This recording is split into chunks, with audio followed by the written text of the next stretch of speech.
بسم اللہ الرحمن الرحیم۔ راشد محمود انصاری آپ تمام دوستوں کی خدمت میں حاضر ہے، اور آج ہم بات کریں گے سید وارث شاہ رحمۃ اللہ علیہ کے سوانح کے بارے میں۔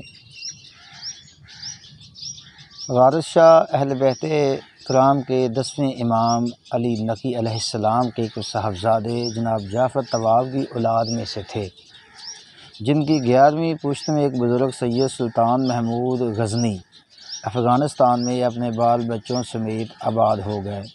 آپ اپنے وقت کے مستند عالم دین اور طبیب تھے۔ ان کو قرآن، حدیث، فقہ، تفسیر، منطق، فلسفہ پر عبور حاصل تھا اور لوگوں کو ان کی تعلیم بھی دیتے تھے۔ سید سلطان محمود کے ایک صاحبزادے سید سلطان حیدر محمد خطیب غزنی سے چل کر اوچھ شریف پنجاب میں تشریف لے آئے۔ آپ بھی اپنے وقت کے اولیاء اللہ تھے۔ انہوں نے اوچھ شریف میں آ کر سلسلہ تبلیغ اسلام جاری رکھا۔ آپ کی کرامات کے چرچے دور دور تک تھے۔ آپ کا روضہ شریف بھی یہیں ہے۔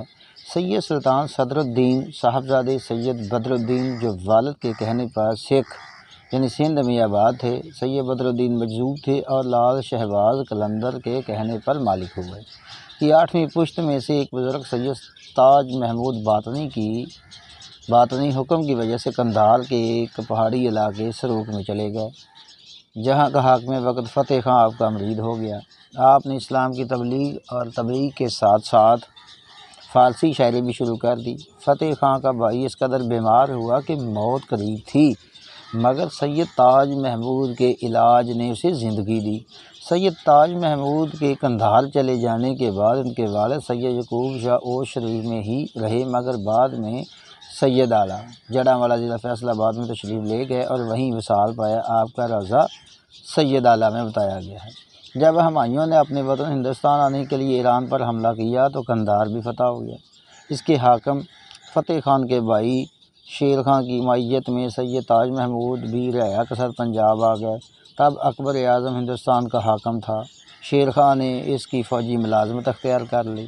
سید تاج محمود کی اولاد 2 شاہوں میں تقسیم ہو گئی، ایک میں سید وارث شاہ کے والد گل شیر شاہ اور دوسری میں سید الطاف حسین کے بزرگ موضع حلا سیداں تحصیل ننکانہ ضلع شیخپورہ میں آباد ہو گئے۔ وارث شاہ کا شجرہ کتب جو وارث شاہ کے بھائی سید قاسم شاہ کی تحریر کردہ سوانح عمری وارث شاہ کی مدد سے حاصل ہوا ہے۔ سادات قبیلے کے اس وقت کے سربراہ سید الطاف حسین کے اس موجودہ شجرہ کے ساتھ جب وارث شاہ کا شجرہ ملایا گیا تو درست پایا گیا۔ سید تاج محمود کی دوسری اولاد سید گل شیر شاہ کے 3 بیٹے بنام عبداللہ شاہ، وارث شاہ اور قاسم شاہ تھے۔ عبداللہ شاہ اور وارث شاہ لا ولد مرے۔ وارث شاہ کی شادی نہیں ہوئی تھی، جبکہ عبداللہ شاہ کی شادی ہوئی تھی مگر اولاد نہ ہوئی۔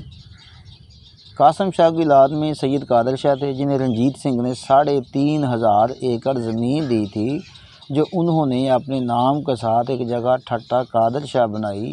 سید قاسم شاہ لکھتے ہیں کہ اخیر ویلے وارث مینوں کیتی یہ ہدایت، حال موالا میرا لکھی نہ کوئی کری رایت، شاعراں وانگوں ہرگز کری نہ کاٹا وعدہ، تیری میری ایویں گزری جو کشن تے ارادہ، حکم ادا سر اکھی متھے لکھاں کل حقیقت، جویں چلیندی آئی پیچھے سجنا دی طریقت، بسم اللہ پڑھ کے ہاتھ قلم نو لاواں، وارث دی سوانح عمری ہنجواں نال سناواں، تاج محمود ساڈا ایک وڈا آیا چل قندھاروں، شیر خان سنگ ہجرت کیتی مغلاں دی یلغاروں، گل شیر شاہ باپ ساڈا اسی آہے 3 بھائی، عبداللہ تے وارث شاہ ہتھی وڈے ہائی، دوویں گئے لا ولد مہمانوں، مینوں رب وسایا، بخشی رب اولاد تے نالے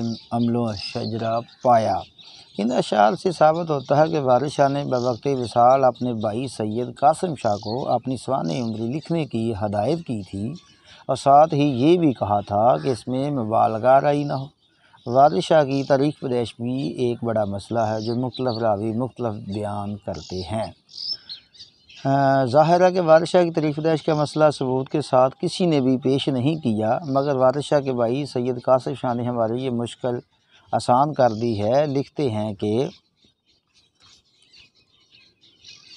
وارث شاہ کی پیدائش جنڈیالہ شیر خان میں تہجد کے وقت 5 ربیع الثانی 1130 ہجری بمطابق 1717 عیسوی کو ہوئی۔ بچپن ہی سے خوبصورت تھے اور پیدائشی ولی تھے، اس لیے جب ریمو ماچھی نے ان کی پیدائش کے وقت رسمی طور پر ان کا چہرہ چوما تو ان کی بینائی واپس آ گئی، جس کی وجہ سے ان کی ماں بھاگ پری جو وارث شاہ کے گھرانے کی جدی خاندانی باندی تھی، شکرانے سے پھولی نہیں سما رہی تھی۔ جنڈیالہ میں وارث شاہ کا خاندان بے حد عزت و احترام کی نظر سے دیکھا جاتا تھا اور اسی خاندان کی وجہ سے اس علاقے میں علمی و ادبی اور دینی نعمتوں کی فراوانی تھی۔ اس چیز کو سید قاسم شاہ نے منظوم صورت میں اس طرح بیان کیا ہے کہ 11 سے 3 ہجری آیا 5 ربیع الثانی، 11 سے 3 ہجری آیا 5 ربیع الثانی، دن جمعہ دا وقت تہجد جمعہ وارث جانی، صورت شکلوں رج کے سونا چندہ وی شرماوے، چمکے نو مٹھے کے نوری ویکھے جو صلاحے، عالم فاضل کٹھے ہو کے رکھن نام پیارا، وارث شاہ نام ترایو خوش ہویا جگ سارا، اولیاء اللہ دا پیدائشی ویکھی جویں کرامت، ریمو ماچھی انے چومیا اللہ کیتی رحمت، اکھی اودیاں روشن ہویاں دنیا واہ واہ کر دی، عمراں بدی چکی اوندے خدمت اودے دردی، ماں اودی بھاگ پری ہا باندی ساڈی جدی، پھل نہ سماوے ویڑے ہیر دے ہتھی بدی، وچ جنڈیالے پیدا ہویا گھر گھر ہوئی چراغاں، ڈالی ڈالی پنچھی گاون چہل پہل وچ باغاں۔ سید وارث شاہ کی ابتدائی زندگی کے بارے میں کچھ اس طرح سے معلومات ملتی ہیں کہ وارث شاہ کا گھرانہ شرع محمدی کا پابند تھا۔ قاسم شاہ کے مطابق وارث شاہ 5 سال کی عمر میں 5 وقتی نمازی بن گئے، جس سے ثابت ہوتا ہے کہ انہیں بچپن ہی سے دنیا کی بجائے دین سے رغبت ہو چکی تھی۔ ابتدائی تعلیم اپنے ماموں مخدوم قصور سید سلامت شاہ غار سکنہ جنڈیالہ شیر خان سے حاصل کی۔ اسی دوران میں انہوں نے 12 سال کی عمر تک قرآن شریف حفظ کر لیا اور واعظ و نصیحت بھی کرنے لگے۔ سید قاسم شاہ نے لکھا ہے کہ ان کے ننیال قصور کے اعلیٰ سادات خاندان سے تھے جو عالم و فاضل بھی تھے۔ ہو سکتا ہے کہ اسی لیے وارث شاہ کا اپنے ننیال آتے جاتے قصور والے استاد حافظ غلام مرتضیٰ صاحب سے بھی ملاقات کا شرف حاصل ہوا ہو، اور یہ بھی ہو سکتا ہے کہ وارث شاہ کا حافظ غلام مرتضیٰ کے کسی شاگرد کے ساتھ پیار و محبت ہوا ہو، جس کی وجہ سے وہ حافظ صاحب کے درس بھی سننے جاتے ہوں۔ وارث شاہ کو 14 سال کی عمر میں پشتو، بلوچی، سندھی سیکھ لینے کے بعد سنسکرت اور ہندی بھاشا کا خیال آیا، جس کے لیے وہ مدراس گئے اور پنڈت وشواناتھ سے سنسکرت اور ہندی بھی سیکھ لی۔ اس کے بعد وارث شاہ نے رامائن اور ویدوں کا بھی مطالعہ کیا۔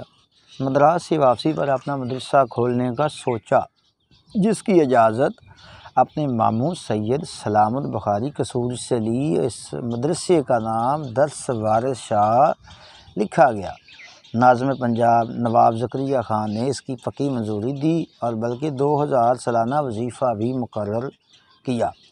وارث شاہ نے 26 سال کی عمر میں طب وارث کے نام سے کتاب لکھی۔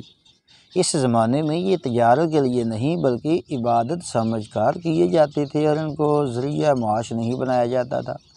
وارث شاہ کے یونانی طبیب ہونے کا ثبوت ان کے اپنی ہی رانجھا میں جا بجا ملتا ہے، جہاں انہوں نے طب کی مشہور کتابوں کا ذکر جواب سیتی باجوگی کے عنوان سے کیا ہے اور انہوں نے پرانے حکیموں کا تذکرہ بھی کیا ہے۔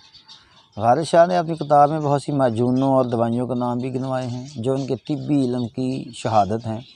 وارث کو قرآن شریف کی دوسری الہامی کتابوں کے مطالعہ کا شوق ہوا تو سب سے پہلے انجیل کی تعلیم دہلی کے ایک پادری ولیم سے حاصل کی۔ تورات زبور کے لیے ایک یہودی عالم مات نام تجویز ہوا اور یہ تمام تعلیم حاصل کرنے کے بعد وارث اپنے ساتھی ریمو ماچھی استاد سلامتی غازی کے ساتھ 10 شوال 1160 ہجری کو جنڈیالہ پہنچے۔ اسی دوران وارث نے موسیقی کا فن پورے جذبے کے ساتھ سیکھ لیا اور ان کی موسیقی کے ساتھ ساتھ یہ دلچسپی کہیں بھی مذہبی فریضہ میں حائل نہیں ہوتی۔ اللہ نے انہیں گلے کا سوز بھی عطا کیا تھا اور راگوں سروں کی پہچان بھی دی تھی۔